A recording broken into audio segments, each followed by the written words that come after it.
বিরুদ্ধে সবসময় রুখে দাঁড়িয়েছেন। আপনারা জানেন ব্যারিস্টার সুমন ভাই এমপি হওয়ার পর, এবং আমি আরেকটা কথা বলি, আমরা আমার জীবন জন্মের পর থেকে আমি যখন বুঝি, তখন থেকে আমি দেখেছি কোনো এমপি মন্ত্রী কি পরিমাণ বরাদ্দ পায় সেগুলো কিন্তু আমরা জানতাম না। আমরা 64 জেলার মানুষ ব্যারিস্টার সুমন এমপি ভাইয়ের মাধ্যমে জানতে পেরেছি যে একজন এমপি কি পরিমাণ বরাদ্দ পায়। উনি কি পরিমাণ বরাদ্দ পান এই বরাদ্দ কিন্তু উনি ফেসবুকের মাধ্যমে জানিয়ে দেন। আমরা দেখেছি, আপনারা, আমি আজ অত্যন্ত খুশি হয়েছে, এখানের মধ্যে বাংলাদেশের 64টি জেলার মধ্যে বিভিন্ন জেলার বাইরেরা কিন্তু এখানে মানববন্ধনে শরিক হয়েছেন। উনি একটি কথা বলতেন যে আজকে আপনারা জানেন ফেনীর সোনাগাজী নুসরাত হত্যা, নুসরাতকে যখন আগুনে পুড়ে মারা হয়েছিল তখন কিন্তু কেউ লড়ে নাই, তেমন কেউ কিন্তু এ বিষয়ে তেমন বেশি আন্দোলন হয় নাই। এর কারণ কি? এর কারণ হচ্ছে এখানের মধ্যে ওসি মুআজ্জম জড়িত ছিল। আপনারা জানেন ব্যারিস্টার সুমন ভাই মামলা করার মাধ্যমে এই ওসি মুআজ্জমের 8 বছরের সাজা হয়েছে। আপনারা আরো জানেন ব্যারিস্টার সুমন ভাই হচ্ছেন এমন একজন এমপি যিনি হচ্ছেন গরিবের বন্ধু, সাধারণ মানুষের বন্ধু। আপনারা জানেন এখন বৃষ্টির সময় চা শ্রমিকদের যখন চা পাতা উঠাতে কষ্ট হয় তখন উনি চা শ্রমিকদেরকে ওনাদের দুঃখ দূর করার জন্য উনি রেইনকোট দিয়েছেন। উনি সাধারণ মানুষের কষ্টের কথা বুঝেন, সাধারণ মানুষের কথা উনি সংসদে বলেন। আমরা জানি না উনার কি অপরাধ ছিল যে উনাকে হত্যা করা হবে এরকম হুমকি দেওয়া হয়। তাও এই হুমকি যে এর মাধ্যমে আসে নাই, উনি জানেন জিটির মাধ্যমে জানিয়েছেন। উনি জিটি করার আজকে 3-4 দিন হয়ে গেল, তারপরও কে হুমকি দিয়েছে এখন পর্যন্ত হুমকিকারীকে শনাক্ত করে হয় কেন আওতায় আনা হয় না এটা আমি জানি না।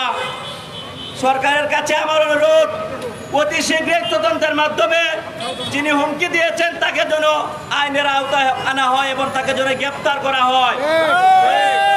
আপনারা জানেন এই হুমকিটি কার মাধ্যমে এসেছে? সরাসরি কিন্তু ওনার কাছে কেউ বলে নাই, ওনার কাছে ওসির মাধ্যমে। থানার ওসি যখন এসে বলে এমপি সাহেবকে যে এমপি স্যার আপনি একটু সাবধানে থাকেন, আপনার বিরুদ্ধে একটি চক্রান্তকারী দল এবং একটি সন্ত্রাসী দল মাঠে নেমেছে, আপনাকে যে কোনো সময় তারা খুন করতে পারে। থানার ওসি যখন এই কথা বলে তখন তো ভয়টা আরো অনেক বেশি বেড়ে যায়। যদি সাধারণ কোনো মানুষের কাছে ফোন দিয়ে বলতো তাও একটি কথা ছিল, থানার ওসিকে বলে এবং ওসি সাহেব এসে সতর্ক করেন। অথচ এখন পর্যন্ত তদন্ত হয়ে কে যেরকম হুমকি দিয়েছে তাকে আইনের আওতায় আনা হয় নাই।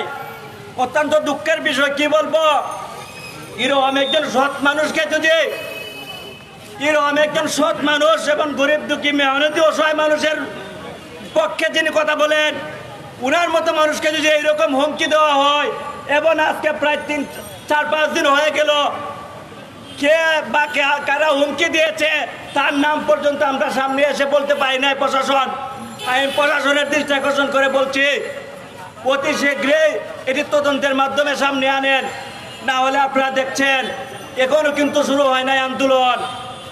সারা বাংলাদেশে 64 জেলার মানুষে কিন্তু আন্দোলন গড়ে তুলবে। আমি একটি কথা বলতে চাই, ব্যারিস্টার সুমন ভাইয়ের কিছু হলে, ব্যারিস্টার সুমন ভাইয়ের কিছু হলে, ব্যারিস্টার সুমন ভাইয়ের বই নয়, ব্যারিস্টার সুমন ভাইয়ের বই নয়। তো আমি এই বলে আমার বক্তব্য শেষ করছি। ধন্যবাদ সবাইকে।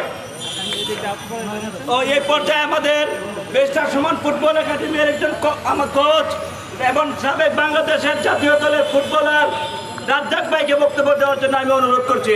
বক্তব্য দেবেন রাজ্জাক ভাই। আজকে প্রিন্ট মিডিয়া এবং ইলেকট্রনিক্স মিডিয়া আপনাদের শুভেচ্ছা জানাচ্ছি। আজকের এই দিনক্ষণে যেমন বাংলা, বিহার, উড়িষ্যা যেমন সত্য ছিল, নবাব সিরাজউদ্দৌলাও সেরকম সত্য ছিল, এদেশের বাংলাদেশ যেমন সত্য ছিল, বঙ্গবন্ধু এরকম সত্য ছিল। সত্যবাদী আজ আমরা দেখছি বাংলাদেশে এস.এম. কিবরিয়া মারা যায়, বঙ্গবন্ধু মারা যায়, 4 নেতা মারা যায়, মাস্টার হাসানুল্লাহ মাস্টার মারা যায়, আমরা আজ কি দেখছি? এখন কি এই চিন্তা চেতনা আমাদের মাথায় ঢুকবে যে আমাদের সুমন ভাই আমাদের মাঝে নাই? এই গোড়াবালি, এই সন্ত্রাসী হাত আমাদের ভেঙে দিতে হবে। এদেশের মানুষের মুক্তির জন্য একজন মানুষ আজ আমাদের মাঝে এসেছেন। তিনি হচ্ছেন ধ্রুব তারার মতন, তিনি হচ্ছেন নক্ষত্রের মতন, তিনি হচ্ছেন চাঁদের মতন একজন সন্তান। সেটা হলো ব্যারিস্টার সৈয়দ সুমন ভাই। তিনি আজ আমাদের মাঝে এমপি হয়ে এসেছেন। শুধু এমপি হয়ে না, মানবতার ফেরিওয়ালা নয়, তিনি একজন মানবতার মানুষ হয়ে এসেছেন। যে এই দেশে মানুষ মানবতার জন্য পাশে এসে দাঁড়ায়, তারই পৃথিবী থেকে বিদায় নিতে হয়। আমার কথাটা এখানে আমি সমাপ্ত করতে চাচ্ছি না।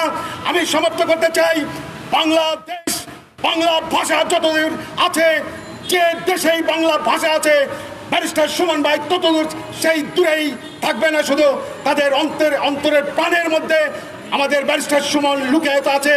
এবং প্রত্যেকটা যুব সমাজ, প্রত্যেকটা তরুণ, তো প্রত্যেকটা খেলোয়াড় যারা আজ বিভিন্ন দেশ থেকে দেখছেন, তারা আজ বুঝতে পারছেন ব্যারিস্টার সুমন একটা পারমাণবিক বোমা। এই পারমাণবিক বোমাকে কখনো রুখতে পারবে না ইনশাআল্লাহ। বঙ্গবন্ধু বলেছিল, আমাদের বাঙালি জাতিকে কখনো দাবায় রাখতে পারবে না। সুমনকে মেরে কখনো বাংলাভাষী বাংলার মানুষকে দাবায় রাখতে তোমরা পারবে না। কারণ সত্যের নিষ্ঠা, সত্যের আলোক পত্রিকা নিয়ে এসেছেন সাইদুল হক সুমন। সেই সুমন ভাই আজ শুধু চুনারুঘাট, শুধু মাধবপুরের এমপি নয়, আমরা দেখি তাকে আজকে 17 কোটি মানুষ, ওয়েস্ট বেঙ্গলের আরো 10 কোটি বাঙালি এবং বাংলাদেশের থেকে যারা দূরে আছেন, আমেরিকা, কানাডায়, নিউজিল্যান্ড, অস্ট্রেলিয়ায়, তারাও। আমি আজ বঙ্গবন্ধুর নাম নিয়ে তাকে বলছি, বঙ্গবন্ধুর সূর্য সৈনিক। আজ একই কাণ্ড, একই খেলা খেলছো সন্ত্রাসীরা।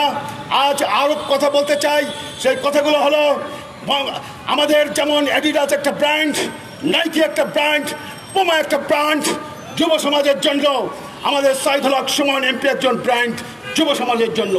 এই যুব সমাজ আজ রাজপথ দেখেন নেই। আজকে 64টা ডিস্ট্রিক্টের থেকে যদি আসে লোক, তাহলে 64টা লক্ষ লোক আজ ঢাকা শহরে পিছায় যাবে। সাইদুল হক সুমন একটা পারমাণবিক বোমা। এই বোমাকে আপনারা কখনো দাবায় রাখতে পারবেন না ইনশাআল্লাহ। কারণ সে হলো সত্যের উপশম, সত্যবাদিতা। ক্ষুদিরাম যেমন সত্য, প্রীতলতা যেমন সত্য, বঙ্গবন্ধু যেমন সত্য, আমাদের সাইদুল হক সুমন একটা সত্য। এই সত্যবাদীকে কখনো দাবায় রাখা যায় না।